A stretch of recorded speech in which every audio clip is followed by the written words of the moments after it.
سلام علی عبادہ الذین اصطفیٰ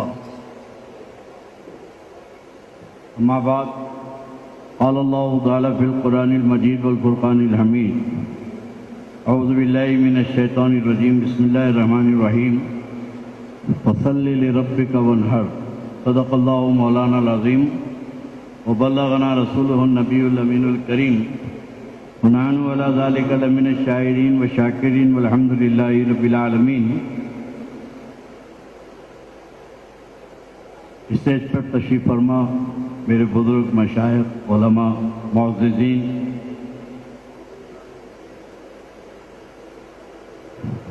اس سے قبل آپ حضرات نے نوجوان نسل کے عظیم الشان مقررین کو سماعت فرمایا۔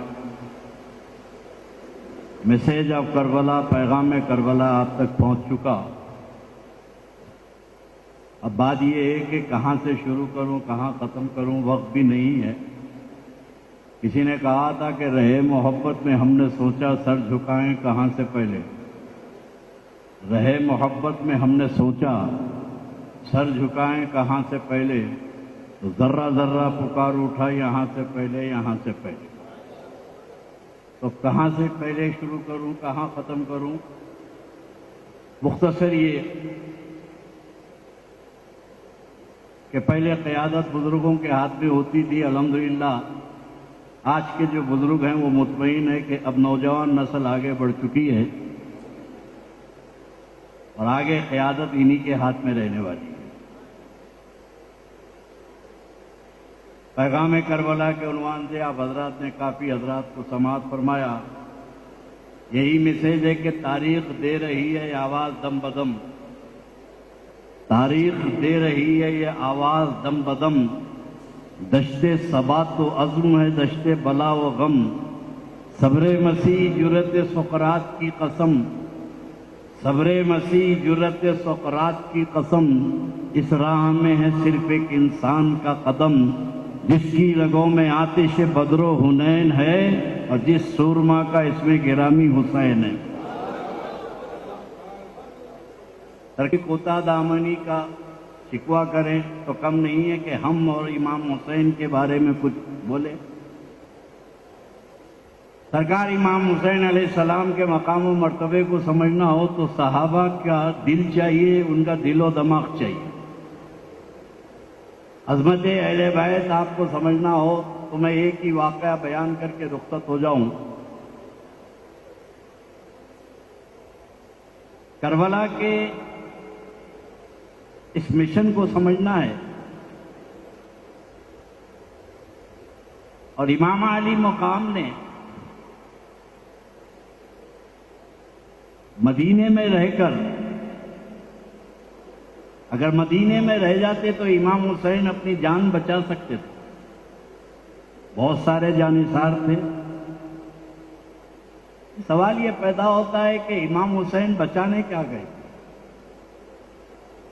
امام اپنی جان بچانے گئے تھے؟ امام حسین اپنے خاندان اور قبیلے کو بچانے گئے تھے کربلا میں؟ نہیں دوستو، امام کو اگر جان بچانا ہوتا تو مدینے سے جاتے ہی نہیں، مدینہ منورہ چھوڑتے نہیں جان بچانے کے لیے، تو وہ محفوظ قلعہ تھا۔ لیکن سرکار امام حسین علیہ السلام اپنی جان بچانے کے لیے کربلا کا سفر نہیں کیا بلکہ نانا کے دین بچانے کے لیے سفر کیا۔ امام نے اپنا دین، نانا کا دین بچایا ہے کربلا میں جا کر، جان بچایا نہیں، دین بچایا ہے۔ میرے دوستو، ایک امر واقعہ ہے کہ ایسا نہیں ہے کہ کربلا کا واقعہ اچانک رونما ہوا اور امام حسین اس سے بے خبر تھے۔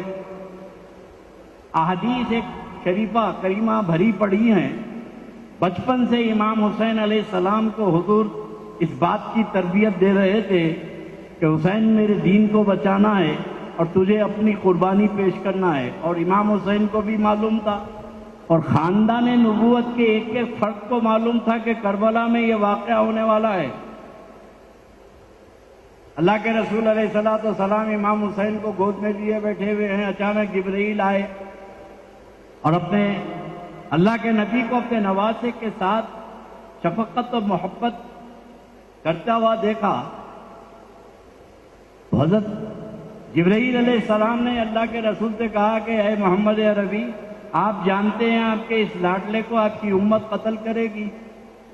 عبداللہ ابن عباس کی روایت ہے کہ ایک شیشی میں اللہ کے نبی علیہ الصلوۃ والسلام کو مٹی دی گئی، جبرائیل نے مٹی دی، یہ کربلا کی مٹی ہے، اور یہ جب مٹی سرخ ہو جائے تو سمجھ جانا کہ آپ کا بیٹا حسین کربلا میں شہید ہو گیا۔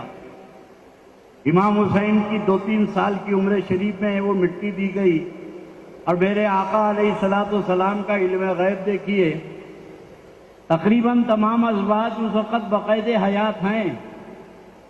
ام المومنین عائشہ صدیقہ بھی ہیں، جویریہ بھی ہیں، ماریہ قطبیہ بھی ہیں، ام حبیبہ بھی ہیں۔ میرے نبی نے ام سلمہ کو بلایا اور ام سلمہ کو بلا کر کہا کہ سلمہ یہ شیشی اپنے پاس رکھنا، جب اس کی مٹی سرخ ہو جائے تو سمجھنا کہ میرا بیٹا حسین شہید ہو گیا۔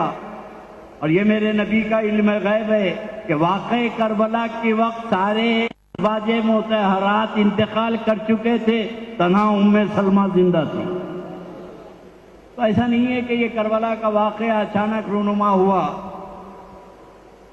ایک ہے درسگاہ اور ایک ہے امتحان گاہ۔ آپ بھی ہم بھی زندگی میں گزرتے ہیں، امتحان دیے ہیں، پڑھے ہیں، کلاس ٹیچر موجود ہے اور اسٹوڈنٹ طالب علم دن میں کئی بار اپنے استاد سے پوچھتا ہے، سر اس کا مطلب کیا ہے، سر اس کا مطلب کیا ہے، سر اس کا معنی کیا ہے، اس کے میننگ کیا ہے۔ 10 بار پوچھے گا تو 10 بار استاد اس کو جواب دے گا۔ یہ سال گزر گیا، اب ایگزام ہال ہے، پرچہ ہاتھ میں ہے۔ اب اگر کوئی اسٹوڈنٹ کھڑے رہ کے پوچھے کہ سر اس کا مطلب کیا ہے، سر اس کی میننگ کیا ہے، تو استاد بولے گا نادان، یہ درسگاہ کلاس روم نہیں ہے، یہ امتحان گاہ ہے، یہاں پوچھا نہیں جاتا یا امتحان دیا جاتا ہے۔ تو مدینہ مقدسہ یہ کلاس روم تھا، درسگاہ تھی، اور کربلا امتحان گاہ تھا۔ امام حسین کو امتحان دینا تھا، ایک ایک بچے کو قربان کرنا تھا۔ تو میرے دوستو، یہ سرکار امام عالی مقام کا مقام و مرتبہ اگر دیکھنا ہے، اپنی بات اختتام کی منزل پہ لا دو۔ دور خلافت فاروق اعظم ہے، مال غنیمت آیا ہے، اور مال غنیمت انہیں تقسیم کیا جاتا ہے جو جہاد میں شریک ہوئے۔ پورے مجاہدین آ رہے ہیں اور اپنے اپنے جو ہے انعامات لے کے جا رہے ہیں۔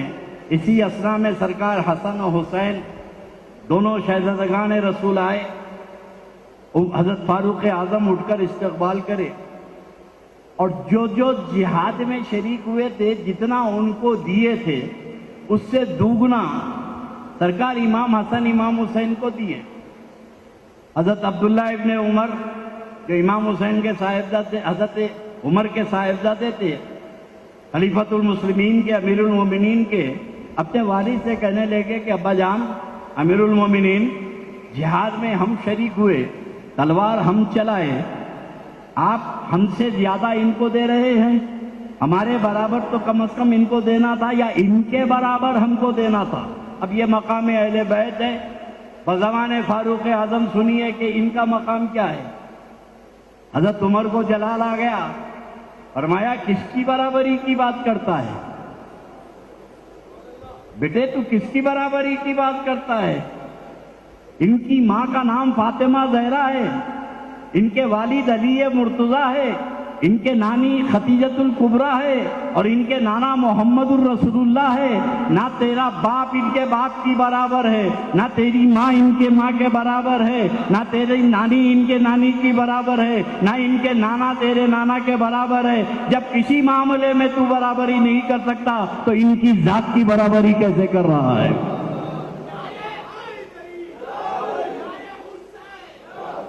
عظمت اہل بیت سمجھنا ہو تو بزبان صحابہ سمجھنا پڑے گا، عقیدہ صحابہ کو اپنانا پڑے گا۔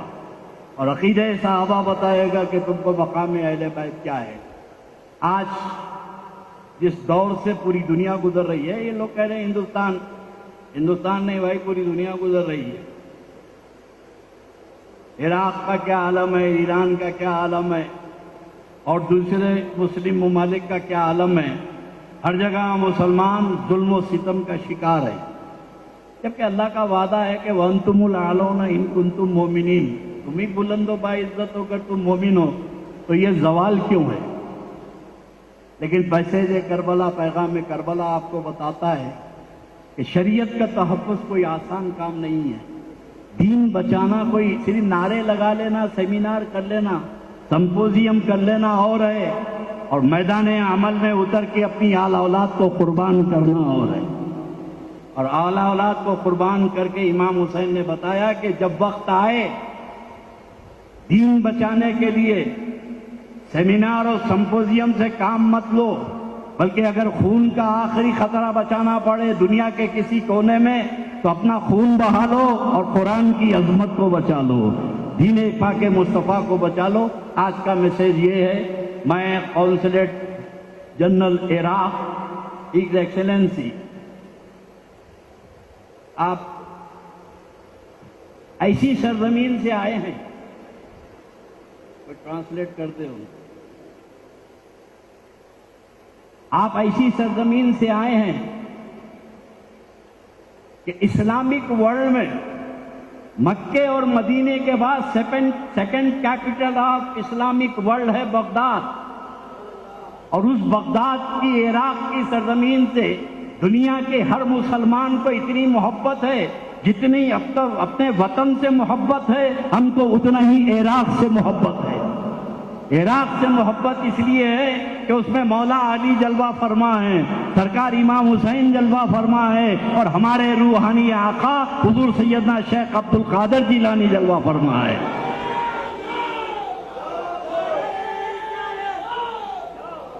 آپ ہمارے لیے ریسپیکٹیبل اس لیے نہیں ہے کہ آپ قونصلیٹ جنرل عراق ہیں، ہمارے لیے آپ ریسپیکٹیبل پرسنالٹی اس لیے ہیں کہ آپ بغداد سے آئے ہوئے ہیں۔ ہم آپ کا دل و دل سے استقبال کرتے ہیں، اور آپ کی صحت کے لیے، آپ کی عمر کے لیے، درازی عمر کے لیے دعا کرتے ہیں۔ جو مشن حسینی ہم لے کر چلے ہیں، ہمیں امید ہے کہ آپ تو حسین کی سرزمین سے آئے ہیں، آپ تو امام حسین کی سرزمین سے آئے ہیں۔ اس مشن کو ساری دنیا میں ہمیں پھیلانا ہے، امام حسین کے میسیج کو آباد کرنا ہے۔ وآخر دعوانا الحمدللہ۔